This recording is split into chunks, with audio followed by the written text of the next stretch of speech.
que sigan su lucha y que no lo pare nadie. ¡Que viva Chávez! ¡Viva Chávez! Chávez es único.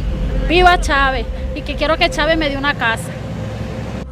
무상주택, 무상교육, 무상의료. 인구의 40%가 넘는 극빈층을 겨냥한 이런 각종 복지 혜택 때문이라는데 대답이 일치합니다. Los ricos también, porque Chávez es el presidente de los pobres.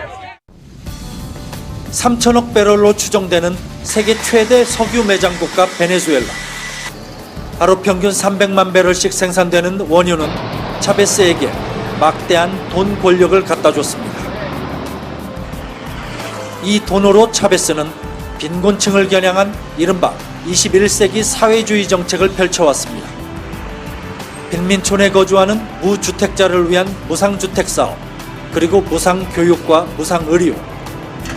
여기에 1리터에 우리 돈 10원밖에 안 하는 세계에서 가장 싼 휘발유 값을 유지하고 있습니다.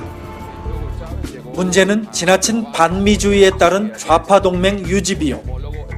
차베스 정부는 쿠바에 하루 11만 5천 배럴의 석유를 사실상 무상으로 제공하고 있습니다. 연간 30억 달러어치가 되는 막대한 석유 자금을 쿠바와의 동맹 유지에 사용하고 있는 겁니다. 또 다른 좌파 동맹국 니카라과도 차베스의 석유를 제공받고 여기에 연간 5억 달러에 이르는 경제발전 자금도 지원받고 있습니다. 나라 안팎으로 이처럼 석유 자금을 퍼주다 보니 지난 2006년 60억 달러 수준이던 국영 석유사의 부채가 현재 500억 달러를 넘어서고 있습니다. Los ricos te están robando. Los ricos te están... Eso no existía antes, él lo creó. Y existe ahora, sí existe hoy, un sentido de clase y un sentido de que ellos y yo. 남미 베네수엘라에서 40일 가까이 시위가 이어지면서 최소 37명이 숨졌습니다. 차베스 전 대통령의 동상이 파손되는 등 국민들의 분노가 거세지고 있습니다. 위기의 베네수엘라, 박영관 기자가 분석했습니다. 차베스 전 대통령의 동상이 거리에 내동댕이 쳐집니다. 한때 베네수엘라 사회주의의 상징이었지만 심각한 경제 위기 속에 성난 시위대가 차베스의 동상을 훼손하고 있는 겁니다. 경찰과 보안군이 물대포와 체류탄을 쏘며 진압하지만 시위는 연일 계속되고 있습니다. 대법원이 야당이 다수인 의회를 무력화하려고 시도하면서 국민들이 거리로 몰려나왔습니다. 대학생과 주부, 은퇴한 노인들까지 참여해 민주주의 회복을 요구하고 있습니다. No tienen futuro y usted y su gobierno arremeten en contra de la libertad. Necesitamos un país libre. 세계 1위의 원유 매장량을 바탕으로 다양한 복지 정책을 펴왔지만 유가가 폭락하면서 이제는 식량과 의약품조차 구하기 힘든 상황이 됐습니다. Porque queremos que nuestros hijos sigan viviendo, sigan luchando. Aquí no hay oportunidad de trabajo, no hay oportunidad de vivir, no hay seguridad para la vida de nosotros. 도로 곳곳에 놓인 폐타이어에서 불길과 함께 검은 연기가 솟아오릅니다. 상점 창문은 산산조각이 났고 가게 안도 아수라장이 됐습니다. 베네수엘라 사상 최악의 식품난에 시민들이 거리로 나와 가게를 약탈하고 식품 공급을 촉구하는 시위를 벌이는 겁니다. 시내에서 식품을 훔치던 17살 소년이 군경의 총에 맞아 숨지는 등 사상자가 속출하고 있고 400명이 넘게 체포됐습니다.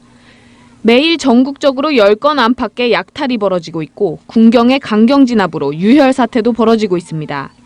수도 카라카스에 안치된 로물로 가에고스 전 대통령의 무덤이 훼손되는가 하면 북부 항구 도시인 쿠마나에서는 준계엄 상태도 이어지고 있습니다. 사회가 불안해지자 미국으로 망명을 신청하는 사람도 급격히 늘고 있습니다. 니콜라스 마두로 행정부는 식품난과 생활고가 미국과 결탁한 기득권 우파 기업 때문이라고 주장하고 있습니다. 정부의 지원에도 불구하고 기업들이 수입품을 창고에 쌓아두고 가격 상승을 노리고 있다는 겁니다. 반면 야당은 유가 하락으로 정부의 주수입이 줄어든 데다 반기업적인 통제경제 때문에 상황이 악화되고 있다고 맞서고 있습니다. 정치권이 내탁 공방을 하고 있는 사이 베네수엘라는 무법천지가 돼가고 거리에 어지럽게 널린 쓰레기 더미를 사람들이 이리저리 열심히 뒤지고 다닙니다. 상인들이 팔다 내다 버린 채소나 과일 중에 먹을 것이 있는지 찾는 것입니다. 배고픔을 참지 못해 그 자리에서 먹기도 하고 가족들을 위해 주워오기도 합니다. Entonces, mira todo lo que está pasando en el mundo, ¿ves? Nos estamos muriendo de hambre, niños que están desnutridos, por lo menos yo vivo hay niños que se están muriendo de hambre. O sea, si yo no salgo, mis hijos no comen. 놀라운 것은 이들이 빈민층이 아니라 중산층이라는 것입니다. 대학생을 비롯해 중소기업 사장, 자영업자 등도 쓰레기 더미에서 음식을 찾고 있습니다. 지난 4월 현지 여론조사 기관이 베네수엘라 성인 1,200명을 대상으로 조사한 결과 절반이 하루 3끼를 먹지 못하는 것으로 나타났습니다. Como se podrá ver aquí en Venezuela, la situación está muy difícil. Antes se podía conseguir la comida, en estos momentos no. Todo es cola, no se consigue, tú duras horas en una cola. 굶주린 시민들이 불만을 터뜨리며 마두로 대통령 소환 투표를 위한 절차도 속도를 내고 있습니다.